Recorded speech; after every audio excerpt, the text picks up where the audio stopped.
Halo semuanya, pada video ini kita akan menjelaskan langkah-langkah menggambar sketsa grafik fungsi polinomial derajat 3, yaitu Y sama dengan X pangkat 3 tambah 3X kuadrat min 4. Untuk mencari titik potong sumbu X, kita buat Y sama dengan 0. X pangkat 3 tambah 3X kuadrat min 4 sama dengan 0. Nah, terus kita uji akar rasionalnya. Jika X sama dengan 1, berarti X tambah 3 kurang 4 sama dengan 0. Berarti X1 adalah akarnya.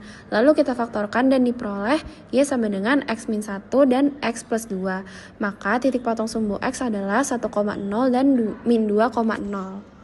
Jadi untuk mencari sumbu Y, kita misalin X itu sama dengan 0. Nah, kita substitusi 0-nya ke X pangkat 3, 3X pangkat 2 sama min 4. Nah, itu diperoleh min 4. Jadi titik potong sumbu Y itu 0, min 4. Nah, karena ini fungsi derajat 3 dengan koefisien utama positif, maka saat X mendekati negatif tak hingga, Y juga menuju negatif tak hingga. Dan saat X mendekati positif tak hingga, Y menuju positif tak hingga. Artinya, grafik bergerak dari kiri bawah ke kanan atas. Nah, buat cari titik stasionernya, pertama kita cari dulu turunan pertamanya, yaitu Y aksen sama dengan 3X kuadrat plus 6X. Turunan ini adalah alat untuk melihat gradien atau kemiringan grafik. Kalau turunannya positif, grafiknya naik. Kalau negatif, grafiknya turun.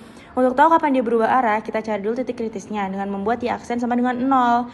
Nah, dari sini kita dapat dua titik diam atau titik stasioner, yaitu X sama dengan min 2 dan X sama dengan 0.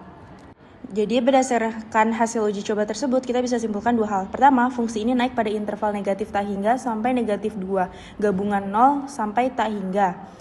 Atau X kurang dari negatif 2 atau X lebih dari 0. Dan yang kedua, fungsi ini turun pada interval negatif 2 sampai 0. Artinya, saat nilai X berbeda di antara negatif dan 2 dan 0, grafiknya sedang bergerak turun. Baik, untuk yang nomor 5 atau nomor terakhir, kita mencari titik stasioner. Untuk mencari titik stasioner, pertama substitusi dulu ke fungsi awal. Ya, untuk yang X sama dengan min 2 dan juga Y sama dengan 0, maka titiknya adalah min 2,0 yang merupakan maksimum lokal. Lalu yang satu lagi, saat X sama dengan 0 dan Y sama dengan min 4, maka titiknya 0,4 yang merupakan minimum lokal.